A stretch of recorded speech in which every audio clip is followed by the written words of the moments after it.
Muy buenas para todos. Vamos a continuar con el desarrollo de nuestro programa. Hoy toca hablar de la unidad número 5, denominada la producción. Tenemos que saber que ya en virtud de una tradición remota, a los primeros economistas se le ha ocurrido distinguir tres agentes de la producción: el agente tierra, el agente trabajo y el agente capital, a los cuales se le ha agregado el factor organización o factor empresa, también como se denomina en la actualidad. La producción comprende los bienes y servicios útiles destinados ya sea al consumo o a la producción misma. Producir no es solo hacer cosas útiles, sino que comprende además la prestación de cualquier servicio que ofrezca alguna utilidad. En palabras más simples, se puede decir que producir es crear utilidades, utilidades incrustadas en bienes y utilidades encarnadas en servicios. Algunos de estos bienes y servicios se destinan al consumo, otros, sin embargo, sirven para medios, para producir otros bienes y otros servicios. Nuestro programa pide hablar de la teoría de la producción. ¿Por qué es importante el estudio de la producción? Bueno, es importante porque proporciona las bases del análisis de la oferta y de la demanda de los bienes producidos. Aparte de todo eso, esos principios se constituyen también en piezas fundamentales para el análisis de los precios y del empleo de los factores, así como de su colocación entre los diversos usos alternativos que se le destinan en la economía. La teoría de la producción desempeña dos papeles importantes. Primeramente, sirve de base para analizar las relaciones existentes entre producción y costo de producción. Esto es, en una economía moderna, cuya tecnología y procesos productivos evolucionan sin parar, es muy importante por sobre todo en el estudio de la formación de esos precios. Y el segundo papel es aquel que dice que sirve de análisis cuando las empresas utilizan para relacionarlas con los factores de producción que utilizan. Dado que las empresas producen bienes que tienen utilidad y que van a ser demandados por los consumidores, pero esos bienes, para producirlos, dependen de otros bienes que son los bienes de producción, o también llamados comúnmente factores de la producción. Nuestro programa de estudio también pide abordar el concepto básico de los factores de la producción. Al respecto, tenemos que decir que el estudio de la teoría exige el conocimiento de algunos conceptos fundamentales. El primero es el concepto de la empresa, que es el primer factor de la producción. Este concepto de empresa engloba a toda clase de emprendimientos, que aparte de las actividades industriales y agrícolas, también incluye actividades profesionales, actividades técnicas y de otros servicios. Es posible definir a la empresa como una unidad técnica que produce bienes procurando maximizar sus resultados en términos de producción y ganancias.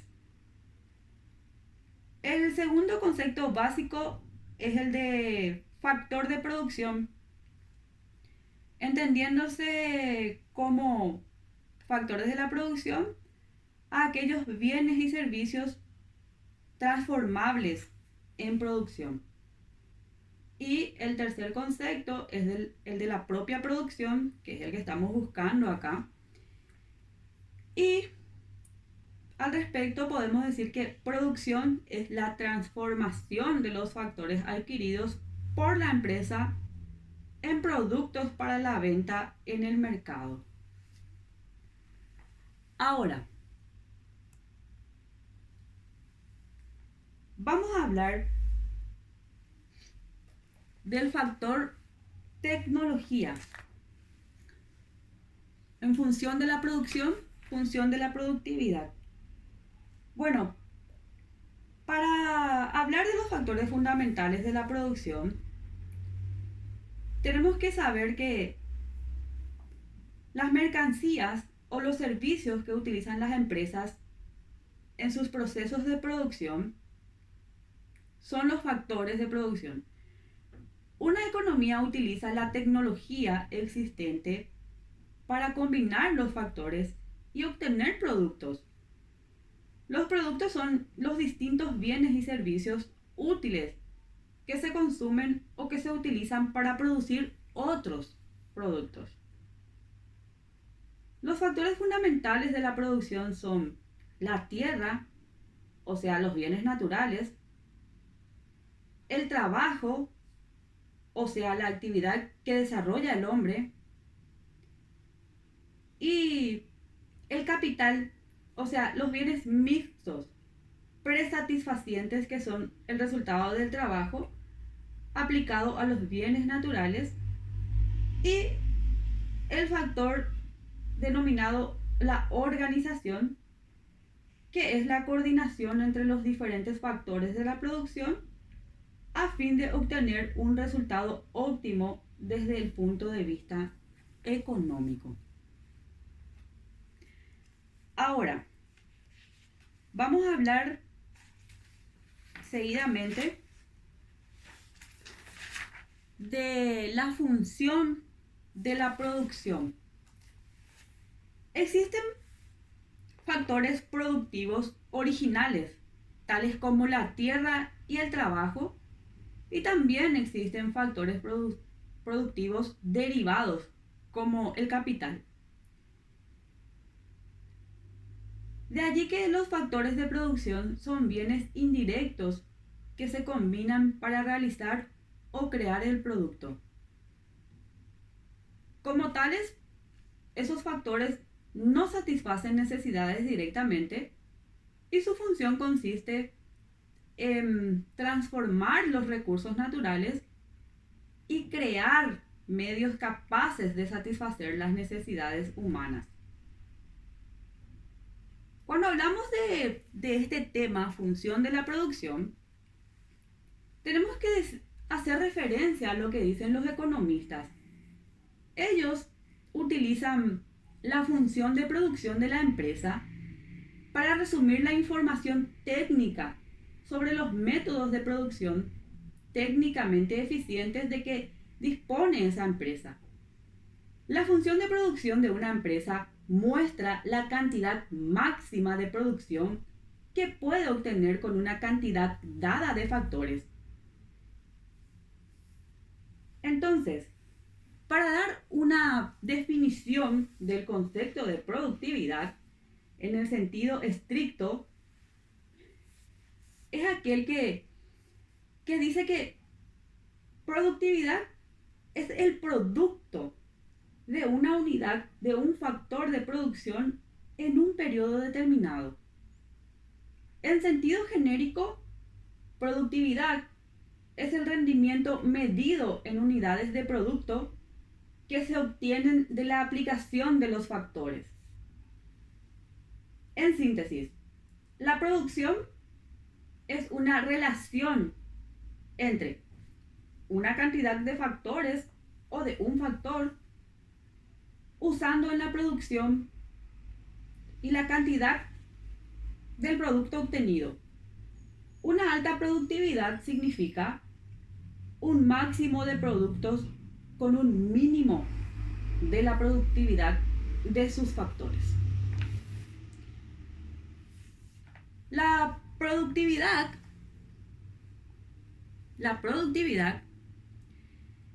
es un efecto del progreso tecnológico, progreso de la técnica de producción.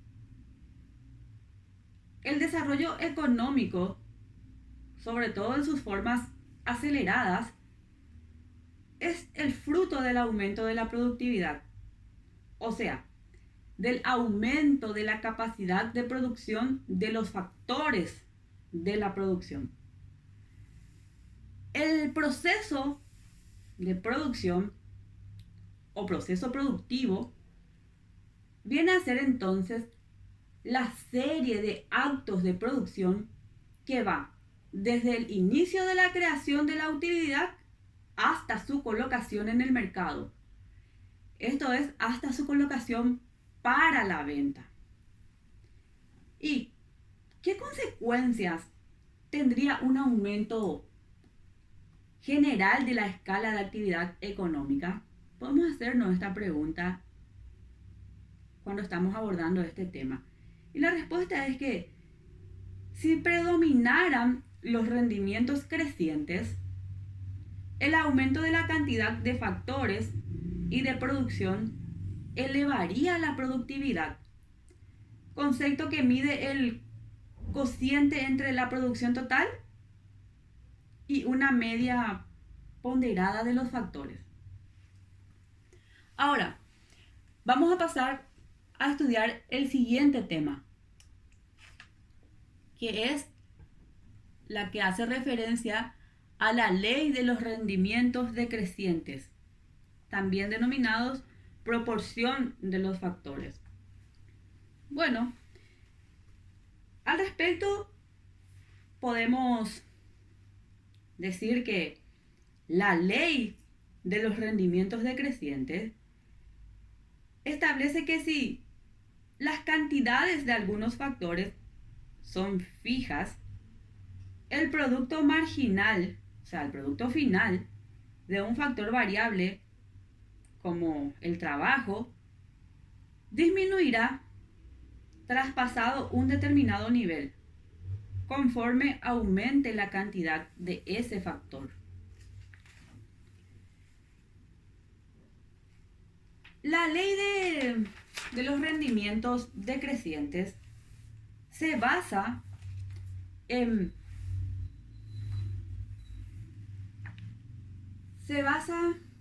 la imposibilidad de una expansión de todos los factores de la producción con la misma intensidad. La ley se enuncia de la siguiente manera. Mientras se mantenga constante el estado de la técnica, si a una cantidad dada de un factor o de una combinación de factores productivos se aplican dosis crecientes de otro factor o combinación de factores, la cantidad del producto no se modificará en proporción continua con el monto de los elementos variables, sino que este crecerá. Primero crecerá más que proporcionalmente, luego menos que proporcionalmente y por último decrecerá. Esta ley de rendimientos decrecientes fue originariamente observada y comprobada en la agricultura.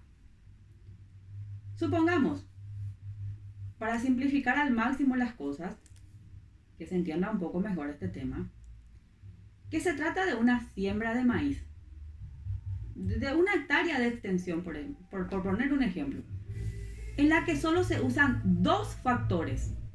El uno, fijo, la tierra es el factor fijo, y el otro variable, que sería la semilla. La experiencia ha enseñado que si en ciclos sucesivos de producción se va aumentando esta a partir de una cantidad ínfima, el monto del producto cada vez obtenido crecerá. Primero, en mayor proporción que la cantidad del grano sembrado, luego en proporción menor y por último empezará a disminuir por mucha que sea la semilla empleada. Bueno, el proceso abarca 3 etapas. La primera, aumento más que proporcional del producto. El segundo, aumento menos que proporcional de él. Y el tercero, decrecimiento. Sintetizando, la más ventajosa combinación de factores o la proporción racional en que debe combinárselas ha de hallar la dosis de semilla aplicadas a la tierra. Si ésta responde con aumentos del producto superiores a los del grano sembrado, como aumentar la cantidad de semilla cuando el producto total de la siembra ha comenzado a disminuir, aunque el productor pudiera conseguir gratuitamente el grano que usa para sembrar, carecería de sentido que acrecentara la cantidad de él más allá del punto en que principió a reducirse el monto de la cosecha que obtiene. Es decir, la combinación adoptada estará siempre dentro de la segunda de las etapas de la ley de proporción de los factores, y a ella se llega o llegan la mayoría de los productores después de una serie de tanteos y experiencias durante las cuales incurren algunos en equivocaciones transitorias por defecto o por exceso. Bueno, sintetizando, lo que ustedes tienen que saber es que el proceso de la ley de crecimiento, de la ley de rendimientos decrecientes es el siguiente. Las 3 etapas que mencionamos. La ley de rendimiento decreciente abarca una primera etapa que consiste en el aumento más que proporcional del producto, una segunda etapa que consiste en el aumento menos que proporcional de ese mismo producto y una tercera etapa que consiste en el decrecimiento de ese producto. Bueno, hasta aquí la unidad número 5. Gracias por la atención de siempre.